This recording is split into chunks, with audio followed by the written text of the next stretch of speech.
கோபி ராதிகா கிட்ட கோர்ட்டுக்கு வெளியே வச்சு அவ்வளோ பேசினதுக்கு அப்புறமாவும் ராதிகா ஜட்ஜ் கேட்கும்போது இந்த மாதிரி தனக்கு கோபி கூட சேர்ந்து வாழ விருப்பம் இல்லைன்னு சொல்றாங்க. அப்போ இதை கேட்டுட்டு ஜட்ஜ் என்னமோ உங்களை பார்க்கும்போது ரொம்பவே மெச்சூர்டான பீப்புள் மாதிரி தெரியுது, ஆனாலும் எதுக்காக இந்த மாதிரி அவசரமான முடிவு எடுத்தீங்கன்னு கேட்க, ஆனா ராதிகா இதுக்கு மேலேயும் எங்களால கண்டிப்பா சேர்ந்து வாழவே முடியாதுன்னு சொல்லிட்டு இருக்காங்க. ஆனா இதை கேட்கிற கோபியும் மனசொடைஞ்சு போய் கண்ணீரோட நின்றுட்டு இருக்க. அப்போ கோபியோட முகத்தை பார்த்த உடனே ஜட்ஜி இவங்களுக்கு இந்த விவாகரத்துல விருப்பம் இல்லைன்றதை தெரிஞ்சுக்கிட்டது மட்டும் இல்லாம உடனடியா கோபி கிட்ட, சார் உங்களுக்கு இந்த விவாகரத்துல முழு சம்மதமானு கேட்க, ஆனா கோபியோ அழுதுகிட்ட, என்னால கண்டிப்பா என்னோட பொண்டாட்டிக்கு விவாகரத்தை கொடுக்கவே முடியாது, அவ இல்லாத வாழ்க்கையை என்னால நினைச்சு கூட பார்க்க முடியாதுன்னு சொல்லிட்டு ராதிகா கிட்ட கெஞ்ச ஆரம்பிக்க. ஆனா ராதிகாவோ கொஞ்சம் கூட மனசாட்சியே இல்லாம, இங்க பாருங்க, நீங்க எனக்கு இப்ப மட்டும் டிவோர்ஸ் கொடுக்கல, அப்புறம் நான் என்ன பண்ணுவேன்னு எனக்கே தெரியாது, நான் இப்ப மட்டும் இல்ல வாழ்நாள் முழுக்க உங்களோட முகத்துல கூட முழிக்கவும் மாட்டேன், நான் கண்டிப்பா உங்களுக்கு மையுவ காட்ட கூட மாட்டேன்னு சொல்ல, இதை கேட்டுட்டு கோபியோ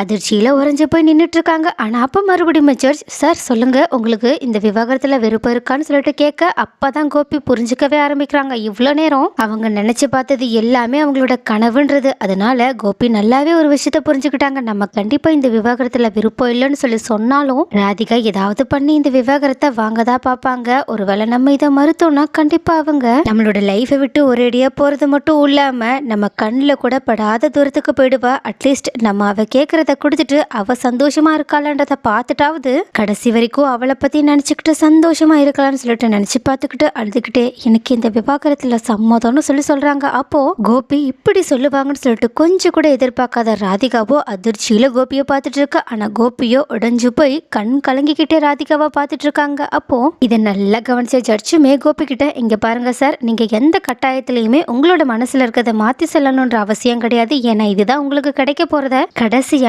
வாய்ப்பு. அதனால தயவு செஞ்சு உங்களுக்கு என்ன தோணுதோ அதை சொல்லுங்க, மற்ற விளைவுகளை பத்தி யோசிக்கிறத இப்போதைக்கு விட்டுருங்க, ஏன்னா இது உங்களோட லைஃப் விஷயம் கேட்க ஆரம்பிக்க. ஆனா கோபியோ, நான் இந்த உலகத்திலேயே இவ்வளவுதான் அதிகமா விரும்புறேன், ஆனா அவ என்னமோ என்னை விட்டு ஒரேடியா போகணும்னு ஆசைப்படுறா, அதுதான் அவளுக்கும் நிம்மதியை தரும் நினைக்கிறா, நான் எதுக்காக தேவையில்லாம அவளோட நிம்மதியை கெடுத்து என்னோட சுயநலத்துக்காக அவ கூட இருக்கணும்னு நினைக்கணும், அவ மேல இருக்க அன்பாலேயே நான் அவ கூட இருந்து விலகி போகணும்னு தான் ஆசைப்படுறேன்னு ராதிகா, இது வரைக்கும் நடந்த பிரச்சனை எல்லாத்துக்கும் மனக்கசப்பு எல்லாத்துக்கும் நான் மனசார உங்ககிட்ட மன்னிப்பு கேட்டுக்கிறேன், இதுக்கப்புறமா அது நடக்காதுன்னு உங்ககிட்ட நான் எவ்வளவு முறை வாக்கு கொடுத்தாலும் அதை கண்டிப்பா நீ புரிஞ்சுக்கவும் போறதில்ல, என்னை பத்தி நீ யோசிக்கவும் போறதில்ல, ஆனா என்ன இது எல்லாத்தையுமே என்னோட நல்லதுக்காக தான் நினைச்சு நீ பண்ணிட்டு இருக்க, ஆனா உன்னை மட்டும் நல்லா புரிஞ்சுக்கோ, நீயும் மையவும் இல்லாத வாழ்க்கை எனக்கு நரக வாழ்க்கை மாதிரி தான், ஆனாலும் நான் செஞ்ச தப்புக்கான தண்டனை இதுன்னு நீ சொன்னா நான் கண்டிப்பா அதை ஏத்துக்கிறேன்னு இதுதான் என்னோட முடிவு மேடம்னு அமைதியா அழுதுகிட்டே நின்றுட்டு இருக்க. அப்போ இது எல்லாத்தையுமே பார்த்துட்டு இருக்க ராதிகாவும் கோபி இந்த மாதிரி அழுகிறத பார்க்க கூட முடியாம அவங்களுமே கண்ணை மூடிக்கிட்டு அழுதுட்டு இருக்காங்க.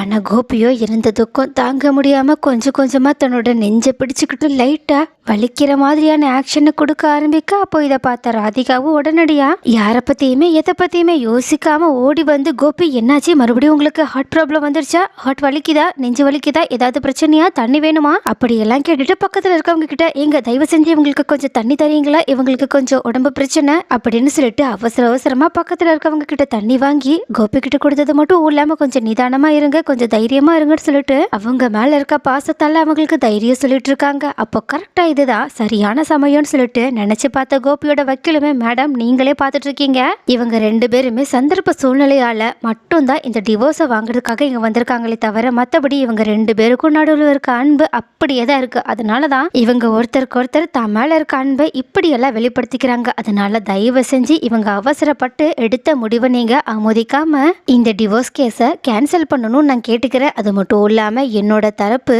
மிஸ்டர் கோபிநாத்துக்குமே இது கண்டிப்பா ரொம்ப பெரிய மோசமான விஷயமா இருக்கும், ஏற்கனவே அவங்க ஹார்ட் ப்ராப்ளத்தோட இருக்கனால அவங்களுக்கு இந்த விஷயம் இன்னுமே பாதிப்பை ஏற்படுத்த நிறையவே வாய்ப்பு இருக்குன்னு கோபியோட மெடிக்கல் கண்டிஷனையுமே கொஞ்சம் எடுத்து சொல்லி ஜட்ஜ் கிட்ட பேச ஆரம்பிக்க. ஜட்ஜுமே இந்த மாதிரி மாதிரி ராதிகா ஓடி வந்த உடனேயே அவங்க ராதிகாக்குமே கோபி மேல இன்னுமே அன்பு இருக்கிறத புரிஞ்சுக்கிட்டது மட்டும் இல்லாம கண்டிப்பா இவங்களுக்கு கொஞ்ச நாள் டைம் கொடுத்தா இவங்க தன்னோட மனசை மாத்திப்பாங்கன்னு சொல்லிட்டு நினைச்சது மட்டும் இல்லாம உடனடியாக அவங்க தன்னோட தீர்ப்பை சொல்ல ஆரம்பிக்கிறாங்க. அதாவது இன்னும் 3 மாசம் இவங்க 2 பேருக்குமே நாங்க டைம் கொடுக்குறோம். அந்த டைம்குள்ள இவங்கள பத்தி புரிஞ்சுக்கிட்டு ஒண்ணு சேர்ந்து வாழணும்னாலும் வாழலாம், அப்படி இல்லைன்னா பிரிஞ்சு போகணும்னாலும் பிரிஞ்சு போகலாம். ஆனா ஒரே ஒரு கண்டிஷன் மட்டும் இருக்கு. இந்த 3 மாசம் இவங்க 2 பேரும் ஒரே வீட்டுல ஒன்னாதான் இருக்கணும். என்ன பிரச்சனை நடந்தாலும் ஒருவேளை அவங்களால பேசி தீர்க்க முடியலன்னா நாங்க அலோவ் பண்ற ஒரு ஆள்கிட்ட இவங்களோட பிரச்சனையை பேசி தீர்த்துக்கலாம். இதுதான் இந்த கோர்ட்டோட தீர்ப்பு. 3 மாசத்துக்கு அப்புறம் மறுபடியுமே இந்த வழக்கு இந்த கோர்ட்டுக்கு வரும். அதுக்கப்புறமா முழு தீர்ப்பை நாங்க சொல்லுவோம்னு சொல்றாங்க. உடனே இதை கேட்ட உடனே கோபி ரொம்பவே ஹாப்பியானது மட்டும் இல்லாம ஜட்ஜ் கிட்ட ரொம்பவே நன்றி, நான் கண்டிப்பா இந்த 3 மாசத்துல என்னோட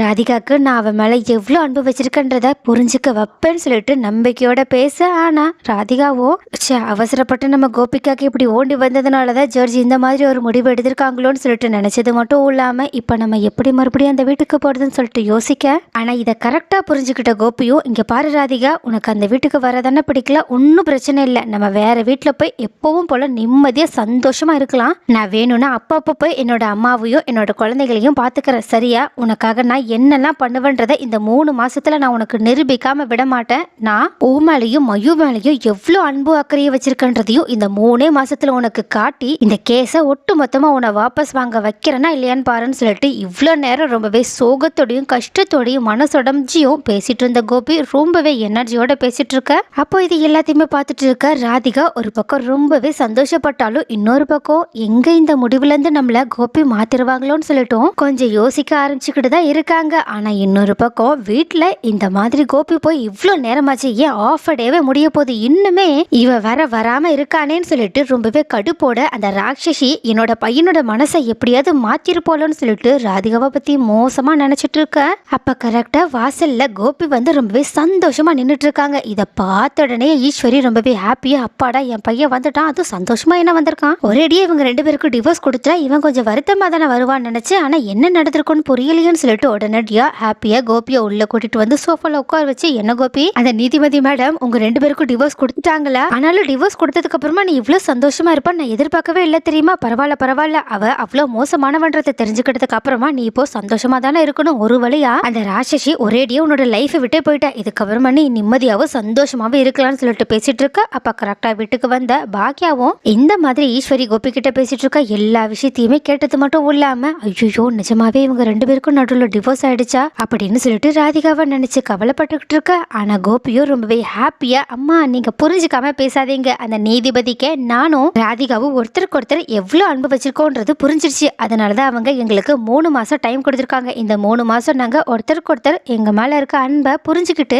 இந்த முடிவை மாத்திக்க தயாரா இருக்கோம்னு சொல்றாங்க. அது மட்டும் இல்லாம நான் இந்த 3 மாசமும் பக்கத்துல ஒரு வீடு பார்த்திருக்கேன். வீடு இன்னும் ரொம்பவே பெரிய தூரம்லாம் இல்ல, பக்கத்து தெருவுல தான் இருக்கு. அங்கதான் நானு மயூ ராதிகான்னு சொல்லிட்டு எல்லாருமே இருக்க போறோம். ஸோ இதுக்கப்புறமா நான் கண்டிப்பா ராதிகாவோட மனசு கஷ்டப்படாம நடந்துக்க போறேன். ஏன்னா இருந்த பிரச்சனைக்கு எல்லாத்துக்குமே காரணம் நான் தான்றதை நான் தெளிவா புரிஞ்சுக்கிட்டேமா. ஏன்னா கோர்ட்ல இந்த மாதிரி நான் கஷ்டத்தோட டிவோர்ஸ் கொடுக்குறேன்னு சொல்லிட்டு சம்மதம் தெரிவிச்சதுக்கு அப்புறமா எனக்கு திடீர்னு நெஞ்சில அப்படியே அடைக்கிற மாதிரி ஆயிடுச்சு. சரி தெரியுமா, நான் அப்படியே தடுமாறி விழ போகும்போது அப்போ ராதிகா என் மேல எவ்வளவு அன்போடையும் அக்கறையோடையும் ஓடி வந்தா தெரியுமா. அதை பார்த்த உடனேயே ஜட்ஜி ராதிகா என் மேல எவ்வளவு அன்பு வச்சிருக்கான்றத புரிஞ்சுக்கிட்டது மட்டும் இல்லாம அதனாலேயே தான் முக்கியமா இந்த தீர்ப்பையே அவங்க கொடுத்தாங்க தெரியுமா. அதுக்கும் மேல நானும் நடந்த பிரச்சனையால ராதிகாக்கு என் மேல கொஞ்சம் கூட கவலையே இல்லைன்னு சொல்லிட்டு தப்பா நினைச்சிட்டு இருந்தா தெரியுமா. ஆனா அவ அப்படி வந்ததுக்கு அப்புறமா தான் எனக்கும் புரிஞ்சிச்சு இதுல எல்லா எப்பவுமே என் மேலதான் இருக்குன்னு. அதனாலதான் நான் முக்கியமான முடிவு எடுத்திருக்கேமா. நான் இப்போ அங்க போய் தான் தங்க போறேன். ஒருவேளை உங்களுக்கு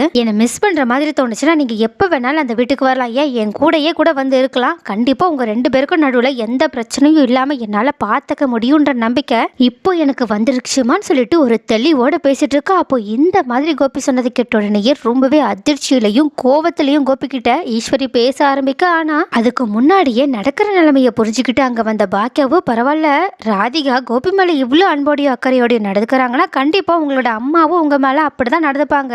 ஏன்னா அத்தைக்கு உங்களோட சந்தோஷம் தானே ரொம்பவே முக்கியம். உங்களோட சந்தோஷத்தை இப்ப அவங்க வேற கண் கூட பாத்துட்டு இருக்காங்க. ஒருவேளை அவங்க இந்த விஷயத்துல அவங்களுக்கு பிடிக்கலன்னு சொல்லிட்டு அவங்களோட மன வருத்தம் ஏதாவது உங்ககிட்ட சொன்னாங்கன்னா கண்டிப்பா நீங்க வருத்தப்பட்டுட்டு உங்களுக்கு ஹார்ட் ப்ராப்ளம் வரும், உங்களுக்கு நல்லாவே தெரியும். அதனால உங்க சந்தோஷத்துக்காக அவங்க எல்லா முடிவையுமே ஏத்துப்பாங்க. அப்படிதானே அத்தை, நீங்க அந்த அளவுக்கு கோபி மேல ராதிகாவை விட அதிகமான அன்பு வச்சிருக்கீங்க தானே, அதனால தானே இப்போ நீங்க கோபியோட முடிவுக்கு சம்மதம் தெரிவிக்க போறீங்கன்னு கேட்க, அப்போ இந்த மாதிரி கோபியும் ஆமா எனக்கு எங்க அம்மா மேல முழு நம்பிக்கை இருக்கு, அப்படிதானம்மா நீங்க எனக்காக இந்த முடிவை முழு மனசோட ஏத்துக்க தானமா போறீங்க, ஏன்னா ராதிகாவே எனக்கு அப்படி பண்ணும்போது நீங்க என்ன சின்ன வயசுல இருந்து அன்போடையும் அக்கறையோடையும் வளர்த்தவங்க, உங்களுக்கு என்னோட நிலைமை என்னன்னு ரொம்ப நல்லாவே புரியும் தானம்மா, எனக்கு உங்க மேல நம்பிக்கை இருக்குமா, நீங்க என்கிட்ட வாய் திறந்து சொல்லணும்னு கூட அவசியம் இல்லமான்னு சொல்லிட்டு உடனே அவங்க குஷியோட அவங்களோட திங்ஸ் எல்லாத்தையுமே பேக் பண்றதுக்காக அவங்களோட ரூமுக்கு போக, ஆனா தன்னோட எக்ஸ்பிரஷனை கூட ஏன் தன்னோட நிலைமைய கூட எடுத்து சொல்ல முடியாத நிலைமையில இப்ப ஈஸ்வரி ஒரு பக்கம் அதிர்ச்சியிலேயே ஒரு பக்கம் தவி போட நின்றுட்டு இருக்கிறது மட்டும் இல்லாம பக்கத்துல பாக்கியா இது எல்லாத்தையுமே வேணும்னே தான் பண்ணிட்டு இருக்காங்கன்றத புரிஞ்சுக்கிட்டது மட்டும் இல்லாம செம்ம கடுப்போட பாக்கியாவை முறைச்சு பார்க்க, ஆனா பாக்கியாவோ செம்ம தன்னாவட்டோட